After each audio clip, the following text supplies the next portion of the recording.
Hi, Scott. It's a pleasure to see you. I feel like I am catching you in between planes most of the time, where you're jetting off in one direction or in another. But it's a pleasure to be here with you. I feel like you're a regular at our dialogues, and we've done a few of these podcasts, pre-forum conversations. So really looking forward to having you on here today, and would love to hear what's going on in your world. Oh gosh, my world is just feet on the desk. I don't even know. Trying to figure out what book to read, Monica, because it's so slow. Nothing Nothing going new. on, Gee.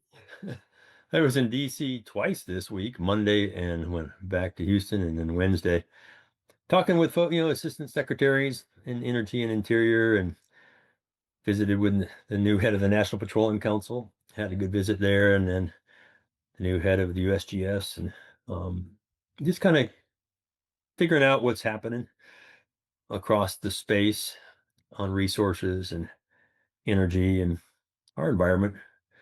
Good. It's hair on fire for sure, but there's a lot of good activity, and I always enjoy learning from them and listening and then flying away. And then That's coming the back best. in the same week That's the again. best part. Yeah. Uh, yeah. But it's been a busy fall. Lots of things going on. I was in London with a bunch of exploration vice presidents from different companies, trying to prod them and see, hey, what if you had to double oil production in the next 50 years or double gas production? Could you do it globally? Fun to have that conversation. Was down in Brazil with Petrobras, but then at a bigger Congress. And similar dialogues there, only Brazil's wondering, why are we reducing CO2 emissions when we only produce just over 1% of the world's emissions? And we have, get this statistic, 80% of the people in Brazil make less than $1,000 a year. I didn't believe that. Tell me that again, Sylvia. And Hmm. she said, well, a family of four would be $4,000 a year, 80% of our population. And that's a developing economy, not an emerging economy. It sits right in the middle of my energy and income crossplot of all the countries in the world.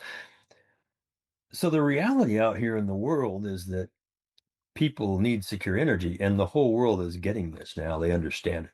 They need secure energy. And yes, other things matter, but boy, that affordable, reliable energy is what everybody is now seeking. And global leaders are being open about it, finally. And you're seeing academics who are pretty much on one side, all of a sudden they're all about secure energy, and it's great. Welcome to the party. And Democrats are talking about abundance and all the above all of a sudden. And rather than the Republicans saying, hey, welcome, Republicans saying no, coal, oil, and gas. Come on, hey, let's agree. This is a good dialogue. So the politics continue, but I think the things we've been trying to communicate for many years, particularly natural gas's role as a CH4, mostly hydrogen, not so much carbon. It's versatile fuel. We put it in residential, commercial, industrial, make electricity. It does it all. Base load, very different from solar and wind, but a great partner to that. We can move it on pipelines and as LNG. It's dense. It just has all the qualities that are needed for so many things on the consumption or the demand side of the equation. And that's what makes natural gas so important to the world. You're talking, I mean, this is such a topic we've always talked about, and I'd love for you to update us a little bit actually on Energy Core, which, right, we're talking access to energy, lifting people out of poverty. Back at Zero Week, you and Toby Rice of EQT announced Energy Core. It's been quite a few months, and it's all about that, right? Powering human lives. Seems much more obvious here, but very different in places like Africa or, as you were mentioning, Brazil. Would love to hear a little bit more about that. Yeah. In fact, we had to delay the start of this because I was on the phone with Toby and Joe Manchin, and Joe has joined the board of Energy Corps, which is terrific. Congratulations on that. I've gotten to know him decently well over the last few years, and Energy Core, Eileen and Toby Rice started it as a nonprofit in Pennsylvania, and since we've talked, it's become a 501(c)(3) officially. I'm chairman of the board, Toby's CEO, and its mission is human flourishing. It's energy access for everybody on the planet. So I set out kind of a numerical vision of 50 megawatt hours and $50,000 in 50 years for everybody on the planet. And that's not made up numbers 50-50. 50 megawatt hour, 50,000 is the average of the developed world today. US is much higher than that, but that's the average of the developed world. Why shouldn't everybody on the planet move up to that? And that's really our North Star. Toby has come in with this point, pledge, prove model of, point at a project or an area, pledge some resources, and let's go prove it can be done. So that's kind of driving our operational. We're just now starting to raise money, but it's so exciting to get the kind of attention. And Energy Core is a hub. It's going to be a place that invests money in other groups that are doing this. We've already put out 5 grants and in groups that have been doing this, but working with them to try to accelerate their progress and quantify and measure their progress, and also have a path to commercialization, or first to scale, if you will, so that it's not just aid all the time. The goal is to get it where these regions of the world and communities take this energy and build their own micro markets and markets from this. So not dependent on external so much, but what can I grow internally in a virtuous cycle that will use energy as the foundation to build ourselves up. And that's what Energy Core is all about. And very exciting and fun. And of course, another piece is education. So the Switch Energy Alliance, which I've been started and doing for a long time, will be the education partner in the Energy Core. So it's action and education coming together, education and energy access. A lot of fun. So really, Energy Core is an enabler and something for people to become independent and flourishing with energy and with what they can do with that. Exactly. Exactly. And private sector money, both personal family foundations and corporate kinds of things, not tying so much into government. We got a grant from the Rockefeller Foundation, which is terrific. They saw the importance of that. So we're just starting, and you're just seeing the passion around doing this. We know that energy underpins everything in the world. Well, what you're touching on there is knowledge, it's understanding, it's education. Energy systems are so very complex. I have a few questions, and they all, I guess, feed into the same thing. I was going to ask, as far as Energy Core, what can we, those people that host dialogue, those people that are communicating about energy, people in the industry, what can we do to help improve understanding Yeah. and the perception around energy, right? You always talk about the trade-offs and the nuance, and every energy source has an impact, right? And how do we engage? Yeah, that's a huge piece, is just the public understanding and the education component, as important as just about anything, I think, because without it, everything gets held up. Um, and it sounds self-serving, and I guess it is, although I put money in these things. But we formed Switch Energy Alliance 8.5 years ago, and made our first film, starting filming in '09, energy education.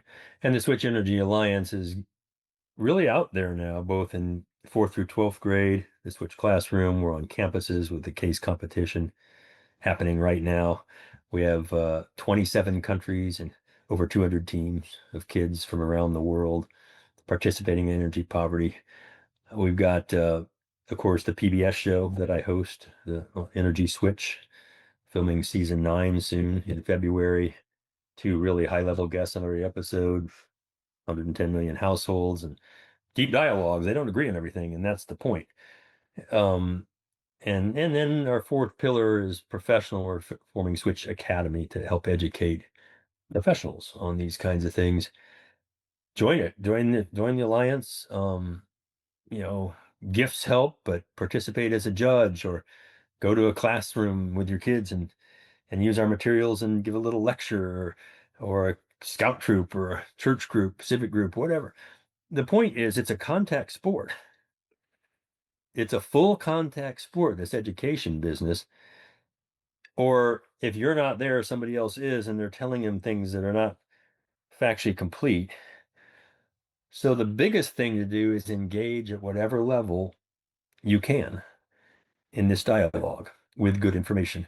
I'm encouraged by obviously the work you do and the reach to get out to the students. And of course, you know, we have our next gen student cohort program at the North American Gas Forum and other events.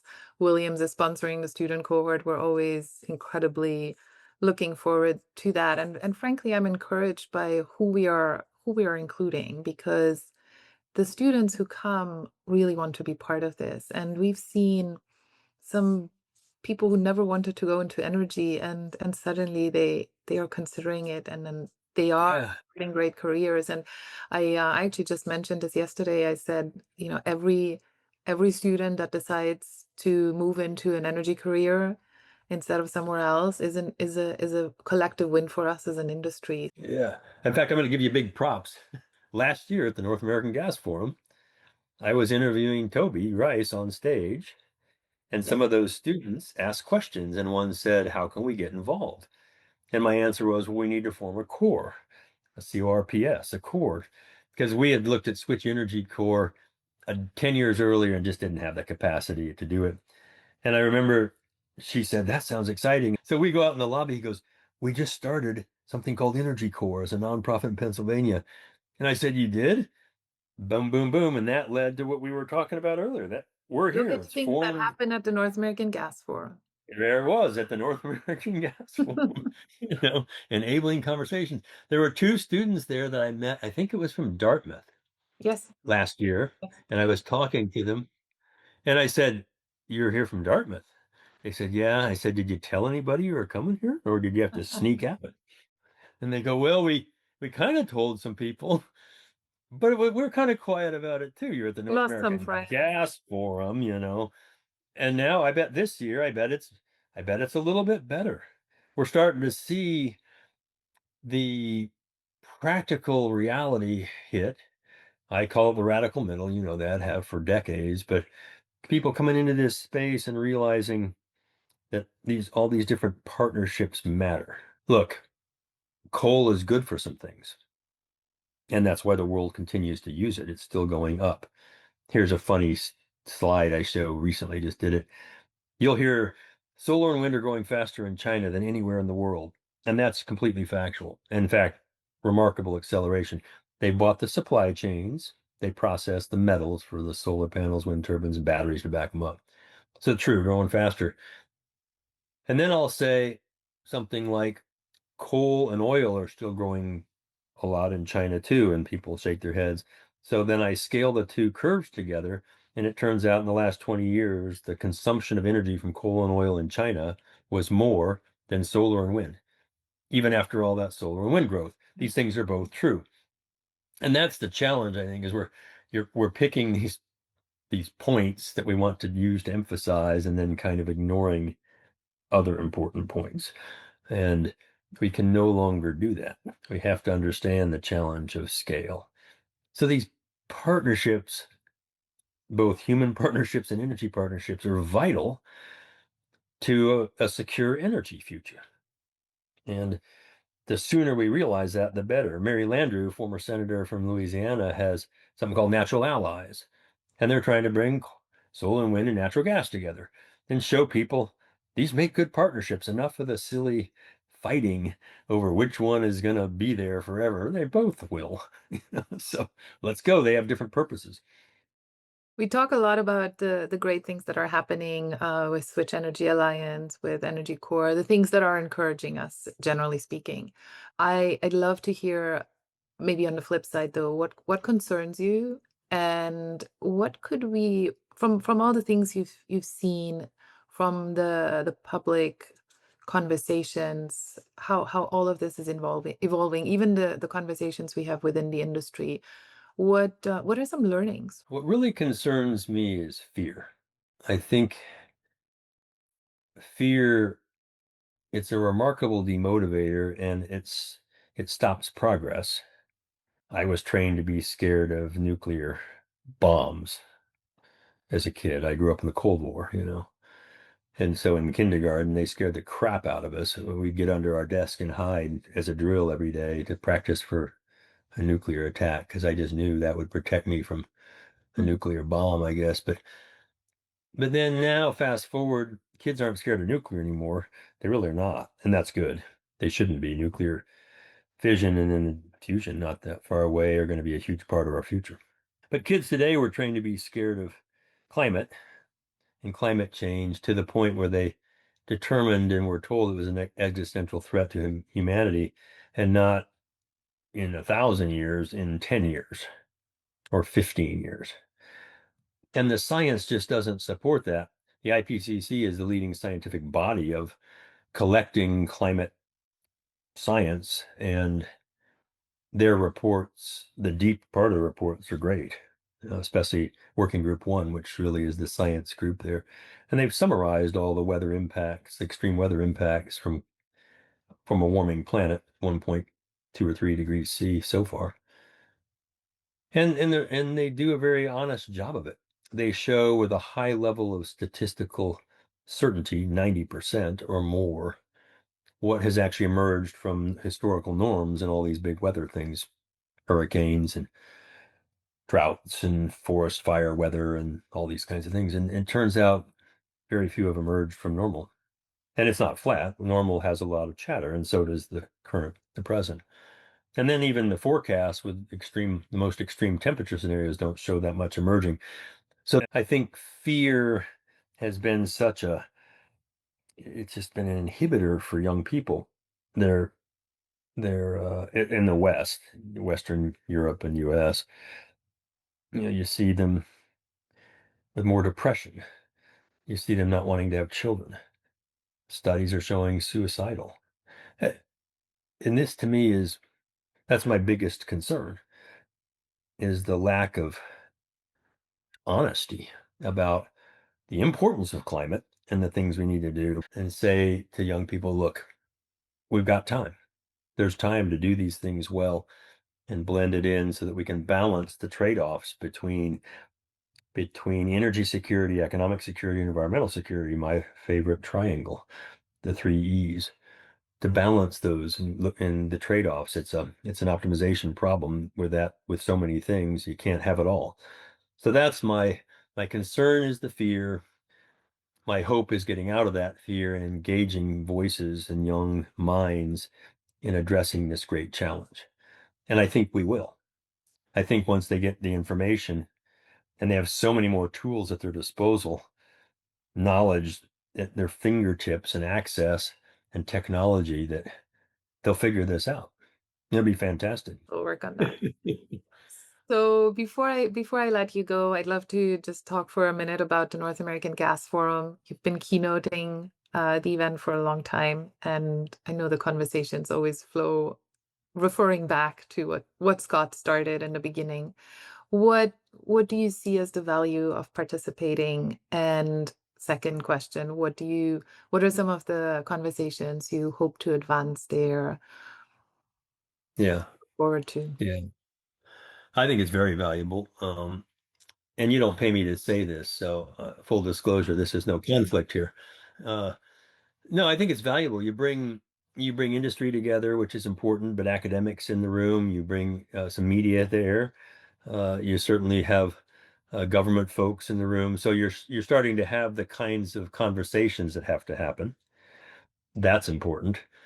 And then there's a great knowledge in the room around particularly natural gas, but how it plays in the broader energy and environmental and policy space.